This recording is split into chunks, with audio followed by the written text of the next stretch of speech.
Selamat pagi, perkenalkan saya Deva Delia dengan NIM Gen0025075 dari kelompok A7 Kedokteran Angkatan 2025. Hari ini kita akan membahas tentang anatomi sistem kardiorespiratori dengan menggunakan skenario. Kita masuk ke skenario yang pertama. Saat kegiatan bermain, Rusdi, seorang anak laki-laki usia 4 tahun, tiba-tiba berhenti berlari karena sesak nafas dengan bibir dan ujung jarinya tampak kebiruan. Rusdi kemudian berjongkok beberapa saat hingga kondisinya membaik. Ibunya menyampaikan bahwa sejak bayi, anak sering mengalami kebiruan terutama saat menangis atau lelah dan pernah didiagnosis dengan tetralogy of Fallot. Nah, di sini ada gejala sesak nafas, bibir, dan ujung jari tanpa kebiruan. Indikasinya adalah adanya gangguan aliran darah, bisa karena distribusi oksigen yang mungkin ada kurangnya oksigen dalam darah dan sebagainya. Nah, kemudian anaknya juga didiagnosis dengan tetralogy of Fallot, yaitu kelainan jantung bawaan, di mana tetralogy of Fallot ini tuh terdiri dari 4 jenis gangguan. Gangguannya itu adalah ketidaksempurnaan penutupan struktur fetal atau septal defect. Kemudian ada juga memang struktur fetal itu tidak tertutup. Contohnya adalah di foramen oval dan juga di ductus arteriosusnya tidak tertutup. Nah, jadi kita masuk dulu nih, karena kita bahas struktur fetal, kita masuk ke sirkulasi fetal. Nah, bagaimana dengan struktur fetal? Sirkulasi fetalnya, jadi di sini seperti yang tadi sudah disebutkan bahwa ada 3 struktur fetal yang perlu diketahui di sirkulasi ini, yaitu ada ductus arteriosus yang menghubungkan aorta dengan truncus pulmonalis, kemudian ada foramen oval yang menghubungkan atrium dexter et sinister, lalu juga ada ductus venosus di sebelah sini. Nah, sirkulasi fetal ini kan tadi ada beberapa struktur-struktur yang nanti itu akan menutup ketika sudah lahir kayak gitu. Salah satunya ada foramen oval. Nah, foramen oval ini terbentuknya bagaimana? Terbentuknya itu dari di sini tuh ada yang namanya fused endocardium cushion, di mana dia itu nanti akan membatasi atrium kanan dan juga kiri gitu. Nah, terus yang membatasi kedua atrium ini itu yang pertama itu akan terbentuk sebuah kayak perkembangan jaringan yang membentuk septum primum. Nah, nanti septum primum itu akan menyisakan bagian atau celah kecil yang disebut dengan foramen primum. Lalu nanti lama-kelamaan septum primumnya itu akan bersatu di fused endocardium cushion ini. Tapi bersatunya itu si septum primumnya akan mengalami apoptosis, sehingga jaringannya ini tuh bakalan kayak muncul celah lain yang disebut dengan foramen secundum. Lalu setelah terbentuknya septum primum dan foramen secundum akan terbentuk septum secundum. Nah, disinilah ini kan ada kayak sedikit jalur di sini yang bentuknya tuh oblique gitu. Nah, ini yang menjadi jalur atau yang kita sebut dengan foramen oval kayak gitu. Nah, sekarang kita lanjut masuk lagi ke sirkulasi fetal. Mulainya itu dari mana? Tentunya dari placenta. Nah, dari placenta dia itu akan naik ke vena umbilicalis. Vena umbilicalis ini yang kaya dengan O2. Kemudian dia akan masuk nih dari vena umbilicalis ke ductus venosus, lalu ke vena porta hepatica, sebelum akhirnya ke vena cava inferior. Nah, kemudian dari vena cava inferior, kita bisa lihat di sini dia akan menuju ke right atrium atau atrium dexter. Lalu dari atrium dexter dia ke foramen oval, lalu akan ke atrium sinister. Nah, dari atrium sinister dia ke ventriculus cordis sinister, kemudian menuju ke aorta, lalu masuk ke sistem sirkulasi. Nah, balik lagi dari sistem sirkulasi dia balik lagi ke vena cava inferior, naik ke atrium dexter, kemudian ke ventriculus cordis dexter, lalu dia akan masuk ke truncus pulmonalis di sini. Di sini truncus pulmonalis ini. Nah, nanti dia akan masuk aliran darahnya ini akan menuju ke ductus arteriosus sebelum ke aorta. Seperti itu. Nah, nanti setelah masuk ke aorta, dia barulah terjadi sirkulasi darah ini berkelanjutan kayak gitu. Nah, yang perlu diketahui juga dari truncus pulmonalis ini tuh nanti bakal ada kayak aliran darah menuju ke paru, kemudian ke vena pulmonalis, balik lagi ke atrium sinister. Seperti itu. Nah, selanjutnya terkait dengan kelainan jantung bawaan tadi, tetralogy of Fallot, salah satunya adalah patent foramen oval, yaitu kondisi gangguan penutupan struktur fetal, yaitu si foramen oval yang menghubungkan atrium dexter et sinister.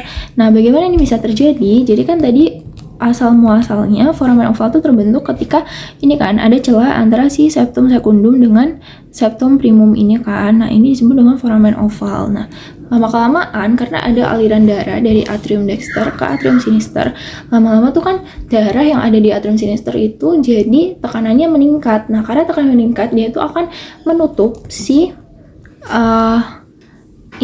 menutup si septum yang ada di sini, sehingga karena dia itu menutup seperti ini, maka terbentuklah yang namanya fossa ovalis. Seperti itu. Nah, pada beberapa kondisi seperti karena adanya kelainan genetik dan sebagainya, itu bisa timbul yang namanya pattern foramen oval ini. Nah, ini bisa ada beberapa kondisi di mana pattern foramen oval ini tidak perlu ditindaklanjuti ketika dia tidak menimbulkan gejala-gejala seperti stroke dan sebagainya. Tapi bisa juga nih pattern foramen oval ini tuh ditutup gitu. Bisa juga nanti melalui prosedur operasi jantung seperti itu. Oke, kita lanjutkan ke vaskularisasi jantung.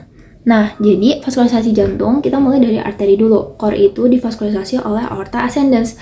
Aorta ascendens itu bercabang dua, arteri coronaria dexter et sinister. Dexter, sinister. Kita masuk ke arteri coronaria dexter dulu. Nah, jadi arteri coronaria dexter itu tuh dia bakalan bercabang, dia bakal berjalan ke sini menjadi ramus nodus sinoatrialis. Kemudian dia berjalan ke arah inferior gini, kemudian menjadi ramus marginalis dexter, dan juga ketika dia berjalan ke arah inferior kemudian posterior gini, itu akan menjadi ramus interventralis posterior atau PDA.